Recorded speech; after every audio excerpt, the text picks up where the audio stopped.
प्रियंका संभव, जब भी आप निवेश करते हैं तो हमेशा आपका नजरिया लंबा होना चाहिए। और अगर आप लॉन्ग टर्म के लिए इन्वेस्टमेंट की स्ट्रैटेजी बनाना चाह रहे हैं और इक्विटी की उतार चढ़ाव का रिस्क नहीं लेना चाहते, तो लॉन्ग ड्यूरेशन फंड्स आपके लिए सही ऑप्शन हो सकते हैं। ये एक फिक्स्ड इनकम स्ट्रैटेजी होती है और आज हम यही समझने वाले हैं कि ये कैसे काम करती है। तो सबसे पहले ये जानिए कि क्या होते हैं लॉन्ग ड्यूरेशन फंड, कहाँ निवेश करते हैं और इनमें जब आप निवेश करते हैं तो आपका निवेश का नजरिया कितना लंबा होना चाहिए। तो इन सबको समझाने के लिए मेरे साथ जुड़ रही हैं मेरे एसेट इन्वेस्टमेंट मैनेजर्स इंडिया की फंड मैनेजर और fixed income analyst Kriti Chadha.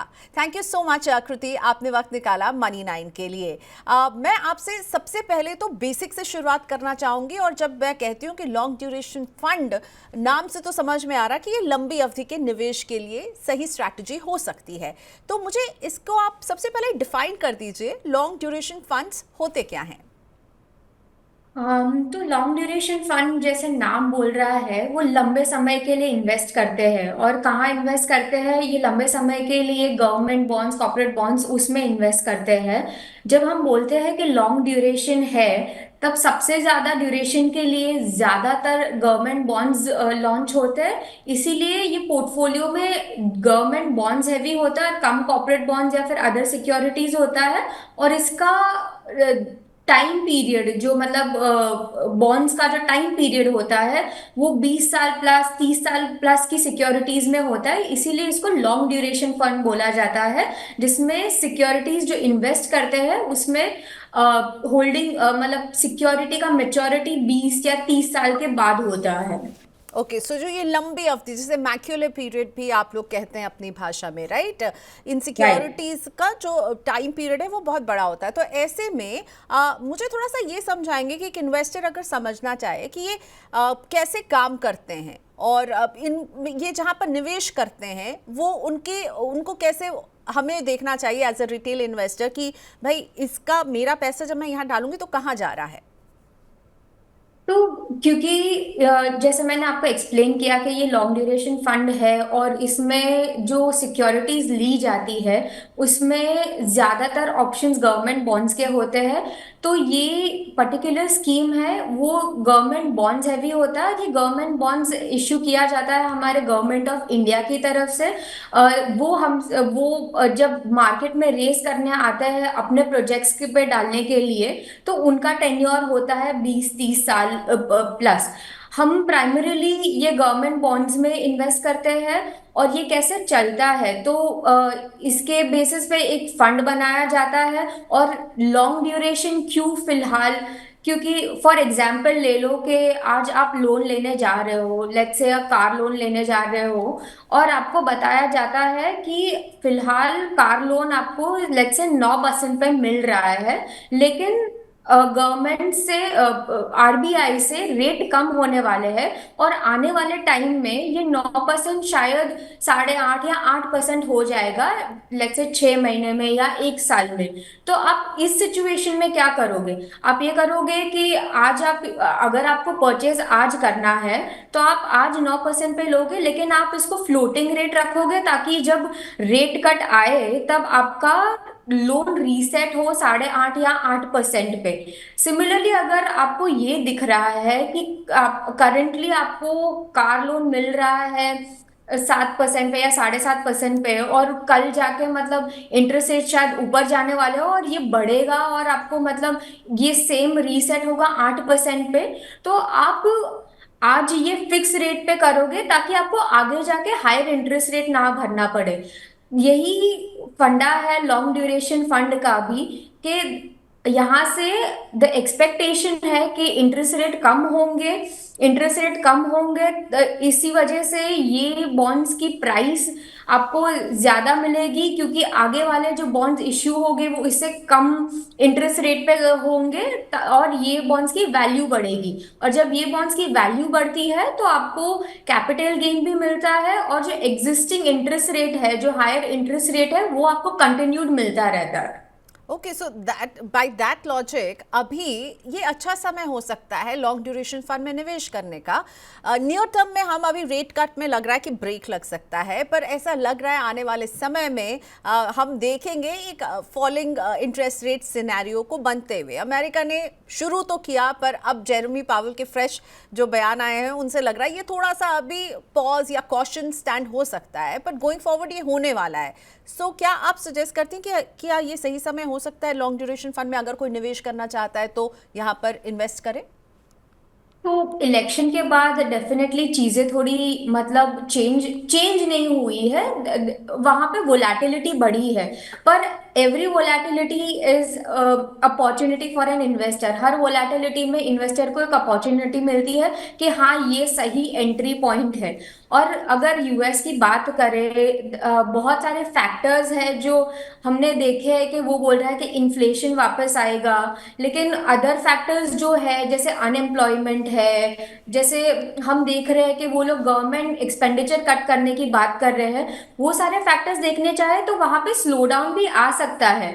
और अगर हम फेड की बात करें, हमने देखा है कि लास्ट ईयर या ये ईयर उनके डॉट प्लॉट सही में ये बताते हैं कि एंड ऑफ 2025 उनको इंटरेस्ट रेट लेके जाना है 2.5 to 3% के रेंज में। और वहां पे मोस्ट ऑफ द मेंबर्स का ओपिनियन है कि वहां तक रेट जाना चाहिए।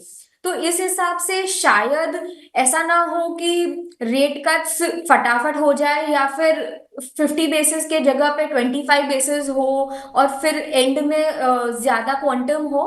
पर देर इज नो डाउट कि रेट कट्स आने वाले हैं 2025 में, बस पेस शायद अलग हो सकता है as a development comes in, as a जैसे न्यू एडमिनिस्ट्रेशन आएगा, ऑफिस लेगा, और जैसे ही एक्शन में चीजें आएगी ज्यादा क्लैरिटी आएगी, और उसके बाद शायद एक्शन ज्यादा हो सकता है from the Fed rather than कि इमीडिएट पॉलिसी में ले लें। ओके, सो आप अभी अगर कोई लॉन्ग ड्यूरेशन फंड को चुनना चाहता है तो पॉइंट वन, क्या ये राइट टाइम है?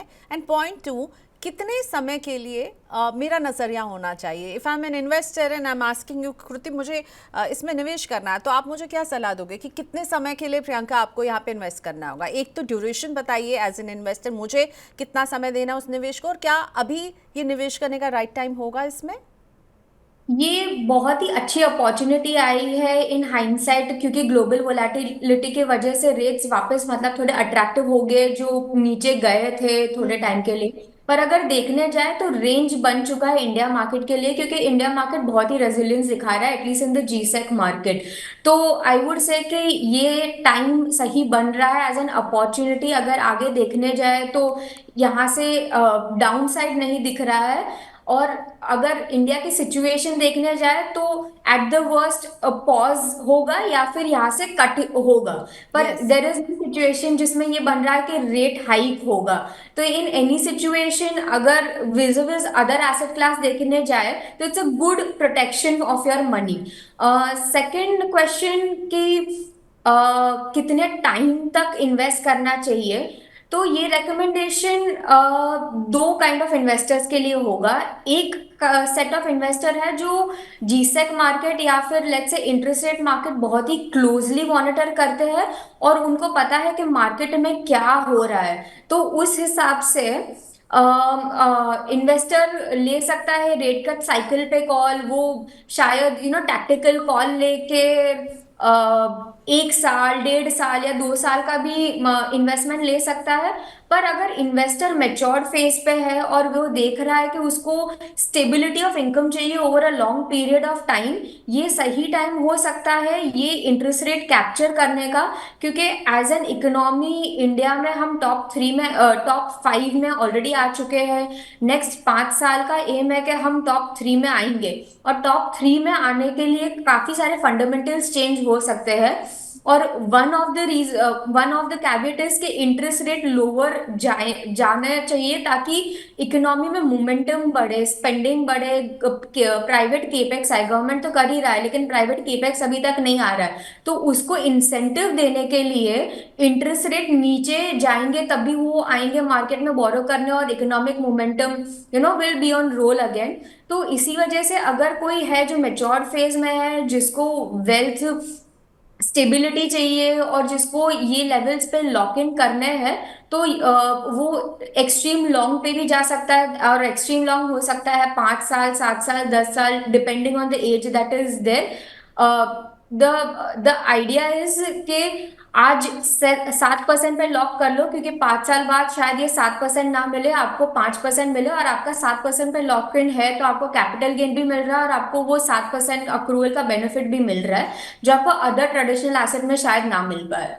ओके, सो पॉइंट अंडरस्टूड कि this is the right time, आप इसमें इन्वेस्ट कर सकते हैं अगर आपको अपने ओवरऑल पोर्टफोलियो के एलोकेशन में। इस पर भी मैं आगे पूछूंगी, पर उससे पहले जब भी हम इन्वेस्टमेंट करते हैं कृति जी, तो हमें लगता है कि भाई हमें रिटर्न कैसा मिलेगा, तो रिटर्न की एक्सपेक्टेशन कैसी रखनी चाहिए जब आप एक लॉन्ग ड्यूरेशन फंड में निवेश करते हैं? So return expectation on based on the past performance और the benchmark returns है, उस हिसाब से अगर किसी ने 10 साल तक इन्वेस्ट किया है और साइकिल्स देखी है, on a CAGR base backdated model बोलता है कि 8% अराउंड इंटरेस्ट बनता है कैगर बेसिस पे। पर अगर कोई इंटरेस्ट रेट साइकिल प्ले कर रहा है, लास्ट ईयर बहुत ही अच्छा एग्जाम्पल है कि रेट कट नहीं हुए फिर भी आपका जीसेक मार्केट चला था, और जीसेक मार्केट ने भी डबल डिजिट रिटर्न दिए हैं। तो अगर कमिंग टाइम्स में हम रेट कट देख रहे हैं, तो ये फंड से और ये ड्यूरेशन से डबल डिजिट रिटर्न्स मिल सकते हैं इन्वेस्टर्स को। मुझे ये बताइए, ओवरऑल मेरे एसेट एलोकेशन में मुझे इसका हिस्सा कितना रखना चाहिए, और इसमें निवेश करने के एडवांटेजेस क्या हैं जो आप एक इन्वेस्टर को बताना चाहेंगी? एलोकेशन डिपेंड्स कि इन्वेस्टर का रिस्क एपेटाइट क्या है और उनका एम क्या है। बट डेफिनेटली अगर बहुत ही सिंपल एग्जांपल है कि ड्यूरिंग कोविड लोगों को markets were not doing well, there बहुत ही वोलेटिलिटी थी in the other asset classes, particularly equity. तब जब लोगों को जरूरत पड़ी हॉस्पिटल के लिए या किसी और चीज के लिए, वो सही टाइम नहीं था लोगों को उनकी वेल्थ क्रिएशन को टच करना और वहां से मतलब विड्रॉ करके at a loss bills payment करना। ये समय पे अगर आपके पास डेट एलोकेशन है, तो आपको इस बात की फिक्र करने की जरूरत नहीं कि आपने वेल्थ क्रिएशन लॉस में लिक्विडेट कर दिया और अभी आपको मतलब वो वापस बनाना पड़ेगा। तो हर जरूरत के लिए, हर छोटी मोटी जरूरत के लिए डेट एक एज एन एलोकेशन होना चाहिए आपके पोर्टफोलियो में, ताकि आपका वेल्थ क्रिएशन अफेक्ट ना हो और आपको स्टेबिलिटी मिले आपके पोर्टफोलियो में जब मार्केट में वोलेटिलिटी और आपको जरूरत पड़े। तो उस हिसाब से डेट एलोकेशन होना चाहिए, डिपेंडिंग कि आपका एज क्या है, रिस्क एपेटाइट क्या है, and you are on a wealth creation part, कि आपको मतलब वो स्टेबिलिटी चाहिए। आपको पता है कि आप 10 साल में रिटायर होने वाले हो, 5 साल में रिटायर होने वाले हो, तो आपको शायद वो स्टेबिलिटी चाहिए। उस हिसाब से इन्वेस्ट करना चाहिए लॉन्ग ड्यूरेशन फंड में या फिर कोई भी अदर डेट एसेट क्लास में। ओके, सो आपके ओवरऑल बहुत सारे फैक्टर्स हैं जो इस बात को डिसाइड करने में आपको कंसिडर करना चाहिए। जब हम कोई इन्वेस्टमेंट करने की सोचते हैं, हमने बात कर ली कि ये क्या है, इसमें रिटर्न की एक्सपेक्टेशन आपको कैसी होनी चाहिए, किन फैक्टर्स के आधार पर ये काम करते हैं। रिस्क के बारे में भी मैं चाहूँगी आप थोड़ा सा बताइए कि अगर कोई इसमें इन्वेस्टमेंट करना चाहता है तो किस तरह के डाउनसाइड रिस्क इस तरह के निवेश से जुड़े होते हैं? तो जब भी डेट में आप इन्वेस्ट करते हो, दो टाइप के रिस्क होते हैं। एक तो होता है इंटरेस्ट रेट रिस्क और एक तो क्रेडिट रिस्क होता है। इंटरेस्ट रेट रिस्क अप्लाई होता है जब आप रिस्की पोर्टफोलियो में इन्वेस्ट करते हो जहां पे क्रेडिट लिए जाते हैं।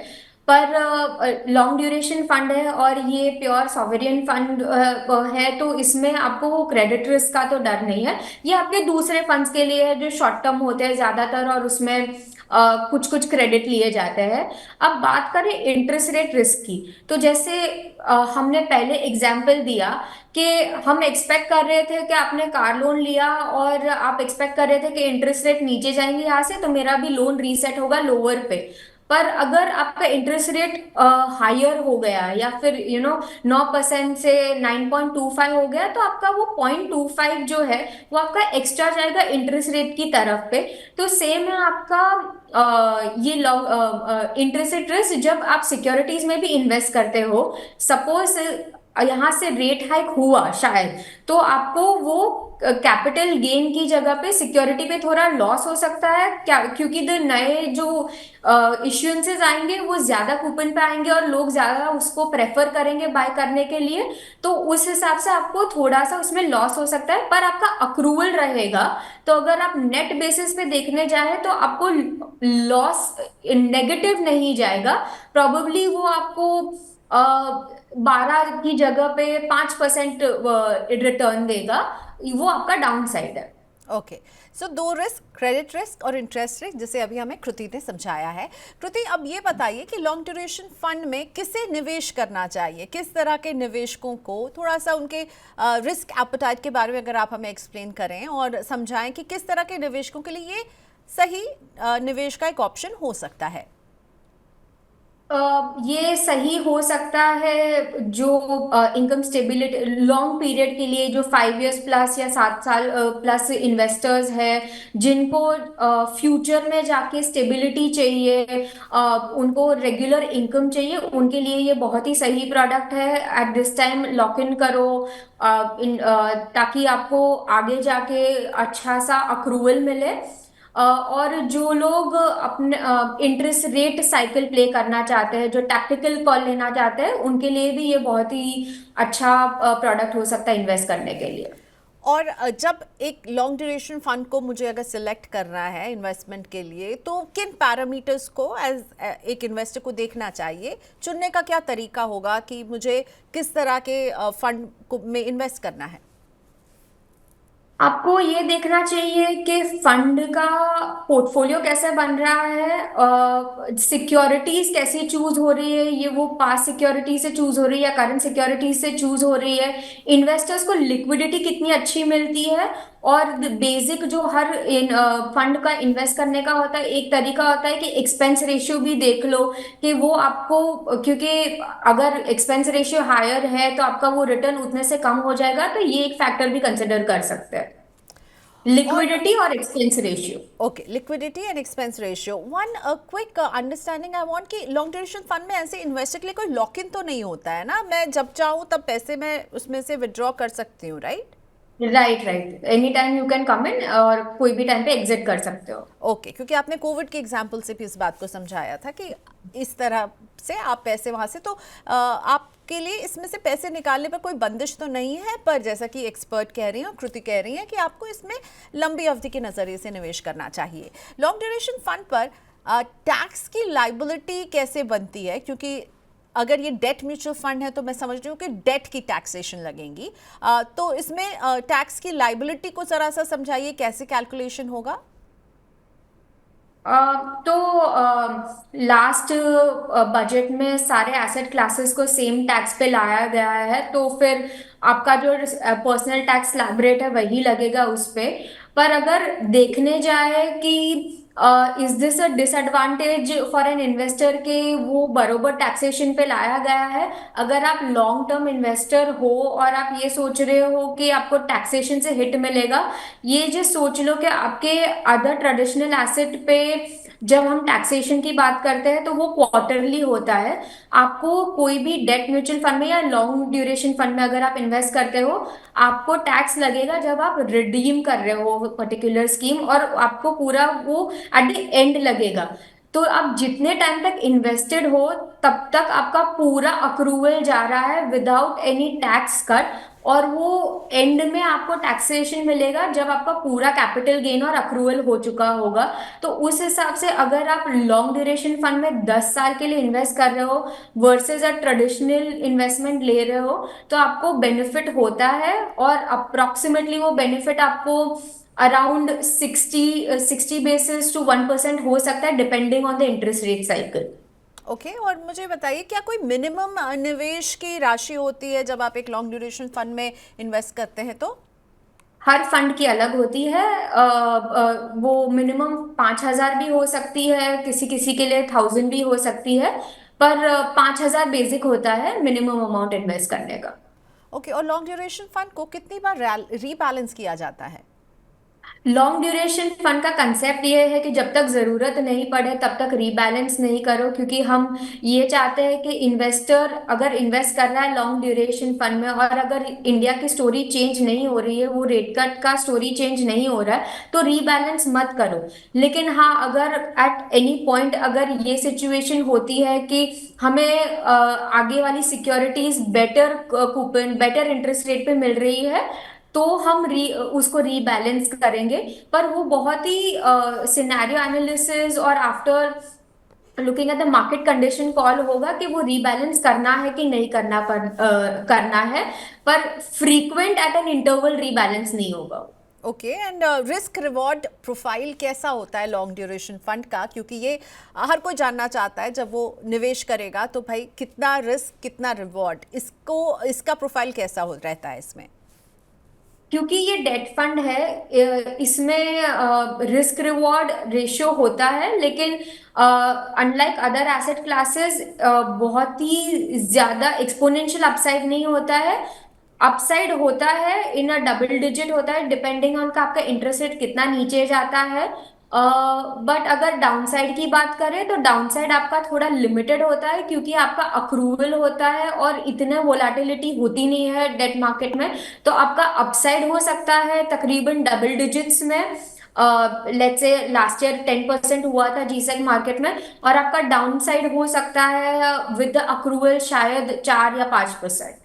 Okay, so last and the final question to you, Kruti.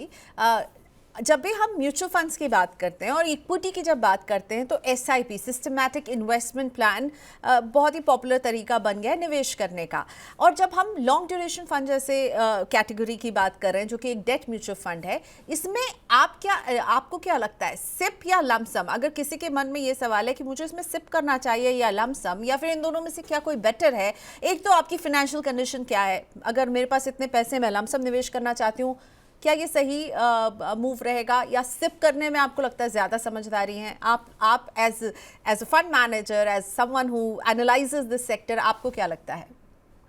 तो अगर लमसम करना है तो अगेन ये है कि आप इंटरेस्ट रेट कॉल ले रहे हो और आप ये इन्वेस्टर हो जो मार्केट जानते हो और आपको पता है कि आपको कौन से लेवल पे अंदर जाना है या फिर कौन से लेवल पे निकलना है। पर अगर आप ऐसे इन्वेस्टर हो जो स्टेबिलिटी को ढूंढ रहे हो, जो आप जानते हो कि आपको मार्केट इतना क्लोजली ट्रैक नहीं करते हो, उसको सिप करना चाहिए। अगर आप बहुत ही सीजन प्लेयर हो मार्केट में तो आपको लमसम करना चाहिए। Okay, thank you so much Kriti for your time today, और समझाने के लिए कि लॉन्ग ड्यूरेशन फंड कैसे काम करते हैं, रिस्क रिवॉर्ड से लेकर टैक्सेशन पर आपने बहुत सारी हमें बातें बताई जिसके बारे में हमें नहीं पता था। शुक्रिया आपका Kriti for your time today. Thank you. So long duration fund, अगर आप इसमें निवेश करने की प्लानिंग कर रहे हैं तो इस बातचीत को ज़रूर ध्यान से सुनिएगा। बहुत सारी चीज़ों के बारे में आज हमने जाना है, and I hope long duration के लिए अगर आप निवेश करना चाहते हैं तो इस पर एक बार नज़र ज़रूर डालिएगा। शुक्रिया हमारी इस बातचीत में जुड़ने के लिए। नमस्कार।